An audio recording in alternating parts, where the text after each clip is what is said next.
Hi, hi, hi! And we are back. Series 6 of RuPaul's Drag Race has arrived. And yes, as ever, I'm late to the party. But I'm looking suitably stunning. The show opens with a recap of iconic moments from series past. Of course, I'm in there, not thinking, but one day I might start. Then we get our guest judges, Michelle Visage, giving disco ball super bitch in a mirrored catsuit and high pony. And the lovely Graham Norton in a Paisley fever dream, giving number 1, Alison Goldfrapp. And we're back into the pink workroom with Releasa Slaves in an oversized and yet skimpy neon cheetah jacket with beautiful braids. I met Releasa at an audition. No, I didn't get it. And she was a delight. She's also exceptionally beautiful in real life. From St. Lucia in the Caribbean and, as she says, repping the UK dream. Chara T is the second to enter in a red, white, yellow and blue. Super cute outfit. Bright yellow wig with stars in it, and she's giving me Rainbow Bright's younger sister. A Northern Irish girl from Belfast recently landed in Manchester. Her drag fully gives camp and silly. The Neil Buchanan message is exactly what her confessional outfit is giving. The third through the door is the Hira Zapanta, and I love this peanut she's got on. It's like this brown, fluffy, gorgeous gown, which underneath is a silver dress, just missing a red wig. I like the dress, but it is an odd shape.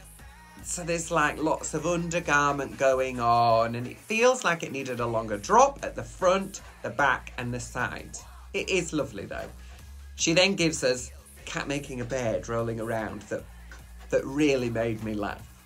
She's crackers. In the best way, though, and we love to see it. She grew up in the Philippines and moved here at 10. I've seen her on stage, and she killed it. Chanel O'Connor, otherwise known as a naughty ship host, navy blue two-piece with white detailing and deep yellow-orange hair. I'm fully getting Welcome to the Cruise Liner. The lifeboats are to the right. To the left is the buffet. Upstairs is the Starlight Lounge, and on room 2436, I'll leave the door on the latch. The character is rich bitch. The reality of it, fake it till you make it. A Scottish queen who's just moved to Manchester. And shade almost immediately towards Chara on the confessional. Judgments too. She's going to be a spicy one. Siarad Cymraeg, tipping back, cariad. I had no idea what she said, but we didn't need to because it was on the screen. Thank God. It's Octavia, a baby at 21 from Bala in North Wales. Another girl living in Manchester. Trained dancer in the classic black and white checkers racing flag. Teamed with what looks like skin, neck and waist pieces and red accessories. Zahira and Octavia know each other. And she shades her immediately. Of course! Sixth in, we have Lavoie, appropriately showbiz music adorned. Most of us know Lavoie from Britain's Got Talent, but she has been in tons of stuff. A classic queen who is a fantastic talent. She enters in a pink ruffle coat that delivers her entrance line. Then opens the coat, revealing a stoned gown in crystal, orange and pink. I like these colours. Not together. I'm not sure they work that well with the red hair, that's the thing, but there's no denying this look has been put together right down to the matching earrings. A Divina de Campo from Wish? I don't think. Lavoie is a stage animal and an intensely competitive person. Defo one to watch. 20 years of dragging. You know. Marmalade is 7th to enter, and she is classic beauty. A pin-up style bustier with matching gloves. The ginger wig sets off her porcelain skin beautifully. Everything is put together really well. Another Welsh girl, but without any Welsh. But with some great lines. More burlesque side of drag and a seamstress. Look, I love making stuff. Sometimes it's great, sometimes it's awful. Whether you made everything or not, for Drag Race, doesn't really matter. The judges don't care, or, more importantly, take that into consideration. The only thing it's good for is your bank balance. Next up is Kyran Thrax in a big bag bin bag inspired outfit replete with cockroaches, bin juice and a banana peel. I love this weird and wacky but also super fashion and glam. The shape's interesting and complimentary and the whole look has been put together brilliantly. There's a very clear point of view as soon as we see her. She describes herself as US polish and UK grit and also a bit delusional. She's also right, you have to go in thinking you could win.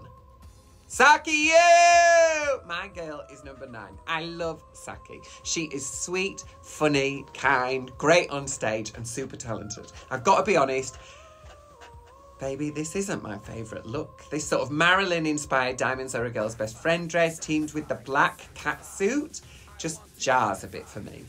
Like a nude catsuit or a soft pink or maybe even a grey would have teamed a bit better with it.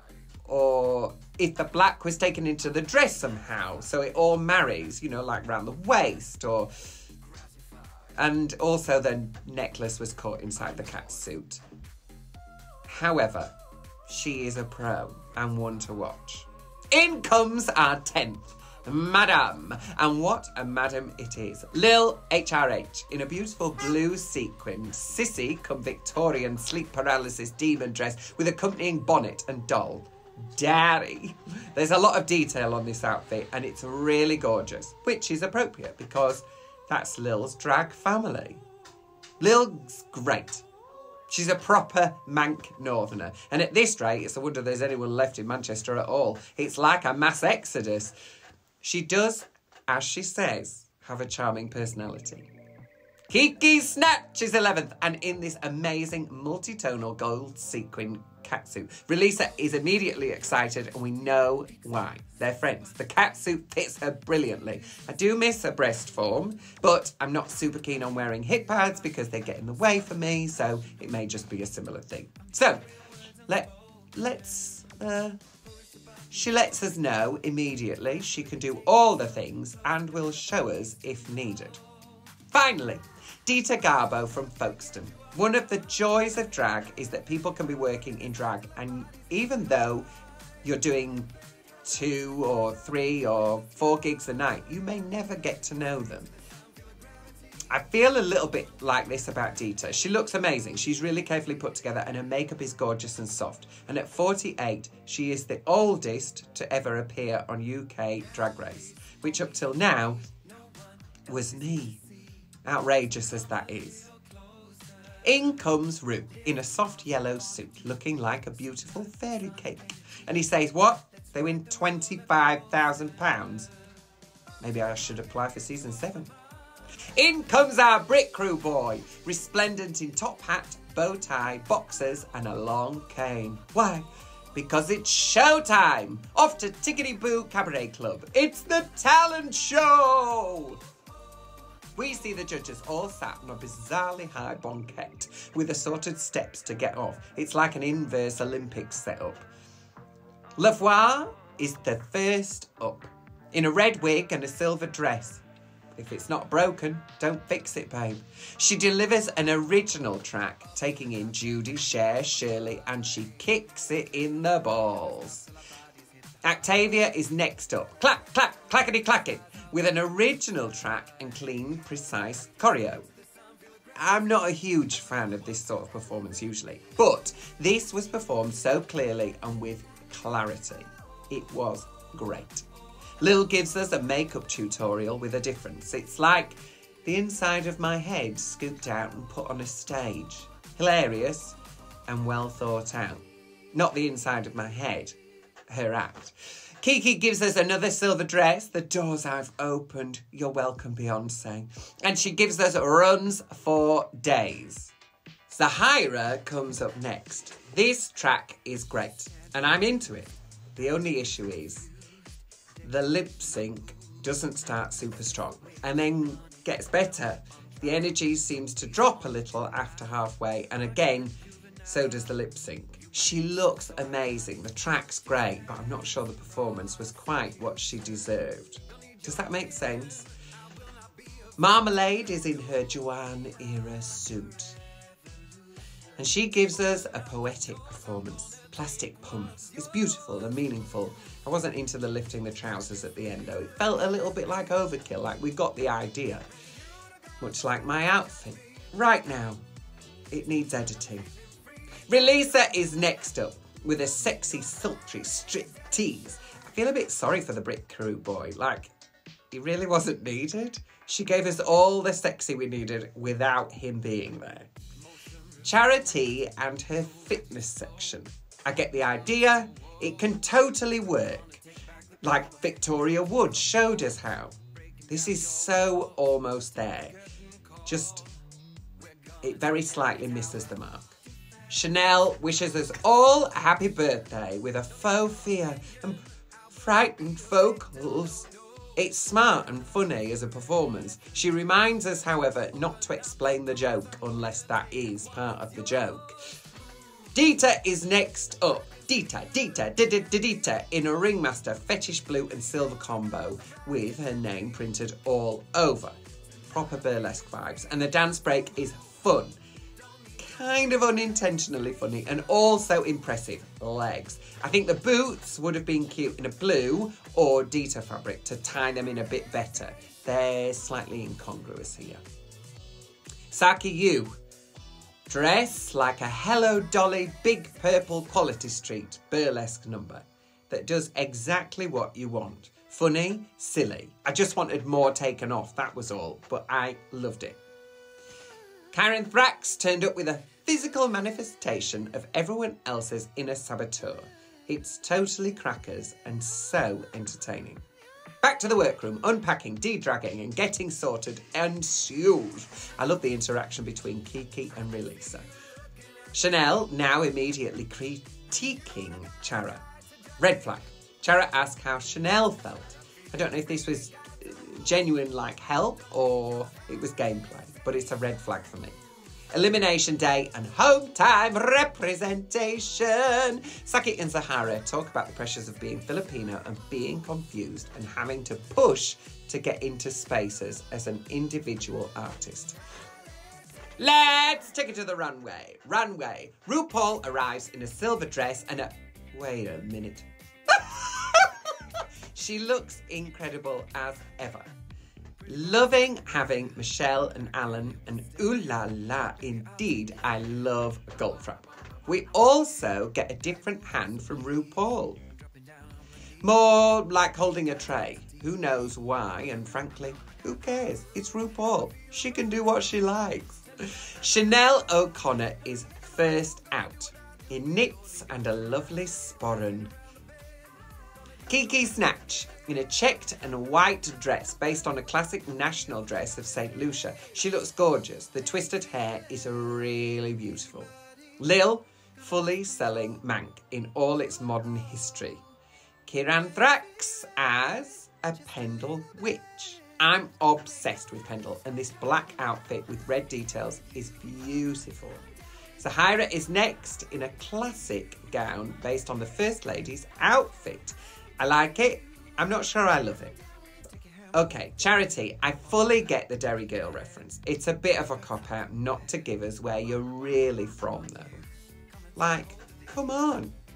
Saki Yu gives us this beautiful soft yellow beehive, and I love it. Love what? This gives me great panto vibes in this blue and gold pirate outfit. The blue is stunning. The boots are quite a different shade to everything else, so maybe a cover would have helped. But it is gorgeous. Relisa in another St. Lucia-based outfit. It's super sexy. And also the red wig is delivering Rihanna on the runway. Octavia turns up as the Welsh flag and the red dragon. It's a smart concept. The makeup is great. The idea is great. There's something a bit off about the crotch of the catsuit, which sort of makes her look like her body is mega long. It would have benefited from a belt or something to break it up, maybe. I mean, I don't know, but that's what I think. Dita comes as a beauty queen. She's fun and well put together, but that skirt is a real C-line, if you know what I mean. Woo!